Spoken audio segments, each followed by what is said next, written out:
Thank you sir. हमारे बीच honourable minister of labour and employment and minister of environment, forest and climate change, government of India, Shri Bhupendra Yadav ji उपस्थित हैं। हमारा उनसे विनम्र अनुरोध है कि कृपया हम सबको शुभकामनाएं दें, हमें संबोधित करें। माननीय श्री भूपेंद्र यादव जी।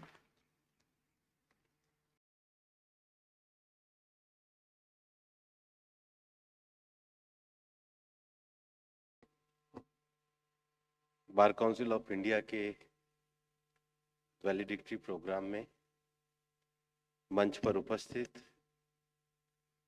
देश के सम्माननीय गृह मंत्री माननीय अमित शाह जी, मंच पर उपस्थित न्यायमूर्ति संजय किशन कौल जी, न्यायमूर्ति संजीव खन्ना जी, न्यायमूर्ति नरसिम्हा जी, बार काउंसिल ऑफ इंडिया के प्रेसिडेंट श्री मनन मिश्रा जी, मंच पर उपस्थित डिस्टिंग्विश्ड गेस्ट, मेरे सारे वकील साथियों, और विशेष रूप से आज हमारे बीच में जो दो लीगल ल्यूमिनरीज हैं, श्री फली नरीमन जी, श्री वेणुगोपाल जी, और जिनका जो हमारे बीच में अभी चेन्नई में हैं, श्री पारासरन जी, और दो विभूतियां जो आज हमारे बीच में नहीं हैं, श्री राम जेठमलानी जी और उनके साथ ही साथ श्री सोली सौरभ जी। हम लोगों को गर्व है कि जब हमने प्रैक्टिस करी तो ये जो हमारी बार की पर्सनालिटी है, इन्होंने हमारे बार के हाईएस्ट प्रोफेशनल और इंटेलेक्चुअल स्टैंडर्ड को बना के रखा। हम जिस भी रिफॉर्म्स की, डिजिटल टेक्नोलॉजी की बात करेंगे, जो वैल्यू और स्टैंडर्ड उन्होंने हमारे लिए तय किए हैं, उन पर हम चलेंगे, तब हम टेक्नोलॉजी को सही रूप में बार के लिए इस्तेमाल कर पाएंगे। मैं धन्यवाद देना चाहूँगा मनन मिश्रा जी को, जिन्होंने, और मेरे बार काउंसिल के मित्रों को, जिन्होंने मुझे बड़े आग्रह से उपस्थित करके वापस से आपके बीच में एक परिवार में आने की अनुभूति प्राप्त करें। मैं ज़्यादा नहीं कहूँगा, लेकिन आज़ादी के अमृतकाल के भारत का ये जो एक महत्वपूर्ण सप्ताह रहा है, कुछ कारणों से बड़ा महत्वपूर्ण रहा है। एक तो आपकी बार काउंसिल की कॉन्फ्रेंस इंटरनेशनल स्टैंडर्ड की बहुत सारे आगामी विषयों को लेकर हुई है, वहीं अमृतकाल के भारत के नए पार्लियामेंट के द्वार हमारी महिलाओं के 33% आरक्षण के साथ एक नए आयाम पे बढ़े। माननीय प्रधानमंत्री जी के नेतृत्व में जो ये जो 33% आरक्षण हुआ है, ये केवल महिलाओं का आरक्षण नहीं है, ये देश के योगदान में भाग देने के लिए उनका प्रतिनिधित्व है। फ्यूचर के भारत के जो सोशल आउटकम है, उसमें वुमेन लीडरशिप के पॉजिटिव स्टेप्स के लिए एक रास्ता है। ये महिलाओं के द्वारा जो एक रोल मॉडल इफेक्ट बनते हैं, उसको आगे बढ़ाते हुए देश के डेवलपमेंट प्रोग्राम में वुमेन लीडरशिप को बड़ा बनने का मौका ये माननीय प्रधानमंत्री जी के द्वारा दिया गया है। और हमारे समय में पूरी दुनिया में जो सबसे बड़ा विषय जिसको कहा जाता है जेंडर रिस्पॉन्सिव पॉलिसी एनवायरनमेंट, उसके लिए बहुत आवश्यकता है। पिछले 9 वर्षों में माननीय प्रधानमंत्री जी के नेतृत्व में जो नए लेबर कोड भी आए हैं, जहाँ कार्यस्थलों पर महिलाओं को भाग लेना है, चाहे उनका वेजेस एक्ट हो, चाहे सोशल सिक्योरिटी कोड हो, चाहे ऑक्यूपेशनल सेफ्टी हो, सभी में महिलाओं को कार्यस्थलों पर जाने के लिए सरकार ने सक्षम उपाय अपनाए हैं। उसके साथ ही साथ कार्य करने वाली महिलाओं के लिए मैटरनिटी बेनिफिट से लेकर के जो नया साइंटिफिक एडवांसमेंट के कारण हम आजकल मेडिकल टेक्नोलॉजी में जो सैरोगेसी का विषय देखते हैं, उस पर भी सरकार प्रोग्रेसिव लॉ लाई है। और इसलिए सैरोगेट मदर के लिए फिजिकल, सोशल वेलबींग और सबसे ज़्यादा जो इमोशनल है, उसके लिए सरकार ने पूरे प्रोविज़न बनाए हैं, ताकि फ्यूचर में जो विज्ञान के कारण भी तरक्की हो रही है, उसमें भी स्टेप्स बनाए जा सके। और इस कॉन्फ्रेंस में जो equal opportunity in building A sustainable professional need more discussion और एक्शन की जरूरत है, क्योंकि आज केवल बातें करने से विषय नहीं है, इसको आगे बढ़ाना होगा। पिछले दिनों सर्वोच्च न्यायालय के एक छोटे पब्लिकेशन को मैंने देखा, लेकिन मुझे लगा वो एक बहुत अच्छा पब्लिकेशन है, supreme court handbook use of acronymic terms against women.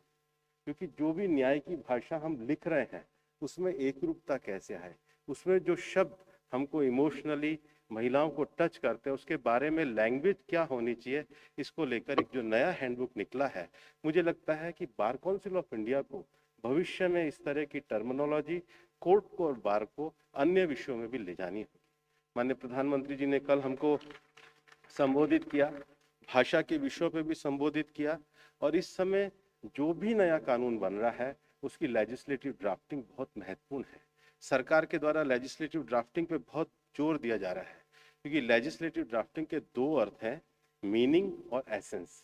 इसका अर्थ क्या हो और भाव भी क्या हो।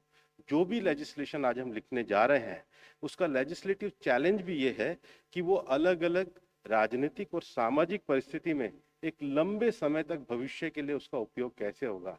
और मैं यहाँ एक बात बड़े विश्वास से कहना चाहता हूँ, हमारी सरकार ने मेरे को बहुत सारी लेजिस्लेटिव ड्राफ्टिंग कमेटी का चेयरमैन बनने का अवसर दिया। मैंने जब भी बार काउंसिल के लोगों को बुलाया उन्होंने बहुत पॉजिटिव तरीके से उस ड्राफ्टिंग में पूरा सहयोग दिया। और इसलिए एक और जो विषय जब हम प्रैक्टिस करते हैं, जो लैटिन मैगजीन्स हैं, जो उसको हम बहुत ज़्यादा प्रयोग करते हैं। जस्टिस नरसिम्हा यहाँ पर है, न्याय शास्त्र के न्याय दर्शन के विद्वान भी हैं। मैंने जस्टिस कौल का जजमेंट भी पढ़ा, उन्होंने प्राइवेसी के जजमेंट में पूरा भगवत गीता का उल्लेख भी किया। लेकिन इसके साथ ही साथ जो इंडियन विजडम है उसको हम अपने कंट्री के कॉन्टेक्स्ट में और अपने कॉन्टेक्स्ट के कॉन्टेक्स्ट में हम किस प्रकार से ज़्यादा प्रयोग करें, ये एक महत्वपूर्ण स्टेप है जिसको बार काउंसिल भी जुडिशरी के साथ मिलकर आगे बढ़ा सकती है। मैं आज इस मंच के माध्यम से हमारे गृह मंत्री जी ने माननीय प्रधानमंत्री जी के नेतृत्व में एक दूरदर्शी कदम उठाते हुए जो भारतीय न्याय संहिता, भारतीय सुरक्षा संहिता और भारतीय साक्ष्य बिल को दिया है, वो निश्चित रूप से अधिनियम आने वाले के समय की आवश्यकताओं के हिसाब से आगे बढ़ने वाले होंगे। मित्रों, मैं अपनी अंतिम बात कहना चाहूंगा। अभी दिल्ली में G20 का अधिवेशन हुआ और ये पूरे देश को गर्व है कि माननीय प्रधानमंत्री जी के नेतृत्व में G20 ने जो न्यू दिल्ली डिक्लेरेशन किया, एक लंबे समय के बाद कंसेंसस से दुनिया के सारे देशों ने आगे की पॉलिसी मेकिंग के लिए एक बड़ा डॉक्यूमेंट दिया है। विशेष रूप से हमारे देश में आने वाले समय में दुनिया में डिजिटल क्रांति के कारण जो नया परिवर्तन आ रहा है, डिजिटल क्रांति के कारण जो नया वर्कर का समूह खड़ा हो रहा है, जिसको हम गिग वर्कर और प्लेटफॉर्म वर्कर कहते हैं, मैं आपको कहना चाहूंगा ये डिक्लेरेशन के 5 साल पहले हमारी सरकार के द्वारा गिग और प्लेटफॉर्म वर्करों को कानूनी मान्यता दी गई और आज दुनिया में जो ग्लोबल स्किल गैप आया है उसको भरने का भी डिक्लेरेशन माननीय प्रधानमंत्री जी के नेतृत्व में हुआ है। और उसके साथ हमने देखा है कि न्यू दिल्ली जो डिक्लेरेशन जो हुई है वो अपने आप में इसलिए हिस्टोरिकल रही कि दुनिया का जो आने वाला समय का जो सबसे बड़ा परिवर्तन है वो क्लाइमेट चेंज है। कई बार हम न्यायिक दृष्टि से क्लाइमेट चेंज को पूरे वैश्विक और पश्चिमी परिप्रेक्ष्य से देखते हैं, दुनिया में ऐसा नहीं है। क्लाइमेट एक्शन के लिए ग्लोबल साउथ की जिम्मेदारी बहुत महत्वपूर्ण है और इसलिए जब हम क्लाइमेट चेंज की बात करते हैं तो क्लाइमेट जस्टिस की बात भी जरूरी है। यहाँ मैं केवल एक आंकड़ा आपके सामने रखना चाहूंगा। दुनिया के जितने भी विकसित देश हैं उनकी आबादी 17% है और उनका जो एमिशन है वो 60% है। भारत की आबादी भी 17% है, हमारा एमिशन केवल 4% है। और इसलिए क्लाइमेट जस्टिस के लिए पूरे दुनिया में बहुत जरूरी है कि अफोर्डेबल, रिलायबल, सस्टेनेबल और रिन्यूएबल एनर्जी की ओर जाया जाए। और इसलिए आज दुनिया में माननीय प्रधानमंत्री जी के नेतृत्व में नए क्लाइमेट एक्शन फोरम बने हैं। इसमें विशेष रूप से आज इंटरनेशनल सोलर अलायंस, आज coalition for disaster resilience infrastructure जैसे जो नए अलायंस बने हैं, और विशेष रूप से अभी दिल्ली डिक्लेरेशन में भी प्रधानमंत्री जी के नेतृत्व में ग्लोबल बायोफ्यूल अलायंस बना है। ये सब इसलिए है कि फ्यूचर में आने वाले क्लाइमेट चेंज के विषयों को और एनवायरनमेंट के बारे में भारत के लक्ष्य ग्लोबल साउथ के साथ जुड़े हुए हैं, जिसको आगे बढ़ाना जरूरी है। और इसलिए दुनिया में आगे बढ़ते हुए एक आत्मनिर्भर भारत के लिए सरकार के द्वारा पिछले 9 वर्षों में जो कमर्शियल लॉ है उसमें ईज ऑफ लिविंग को लेकर काफी प्रयास किए गए हैं। यही कारण है कि जन विश्वास bill, meditation bill, mediation bill arbitration bill, insolvency law और अभी हाल ही में डेटा प्राइवेसी लॉ लाया गया है। सरकार के इन सभी बिल को लाने का उद्देश्य है कि हम एक ऐसी व्यवस्था का निर्माण करें जो व्यवस्था लोगों की आवश्यकता के हिसाब से हो, जिस व्यवस्था का मैकेनिज्म ऐसा हो जिसमें एक्सेसिबिलिटी हो और उसके साथ ही साथ वो डिस्प्यूट्स को अफोर्डेबल करने के लिए भी आवश्यक हो। हमको फ्यूचर में जो स्ट्रेंथनिंग लीगल क्षेत्र में बढ़ानी है कि हमारे कमर्शियल डिस्प्यूट अफोर्डेबल कैसे हो। अगर हमने अफोर्डेबल डिस्प्यूट्स के लिए अपने मैकेनिज्म को स्ट्रांग किया, लॉ के परिवर्तन को जहां सरकार लेकर के चल रही है वहां उसको आगे बढ़ाने का काम किया और विशेष रूप से उसकी कैपेसिटी बिल्डिंग को बढ़ाने के लिए ये कॉन्फ्रेंस नहीं, ऐसी और भी परमानेंट व्यवस्था अगर बार काउंसिल के द्वारा खड़ी की जाएगी तो मुझे लगता है आत्मनिर्भर भारत के निर्माण में जुडिशरी और बार काउंसिल का एक बड़ा योगदान होगा। आप ये सब कर सकें, ऐसी आपको बहुत बहुत शुभकामनाएं। धन्यवाद। जय हिंद, जय भारत।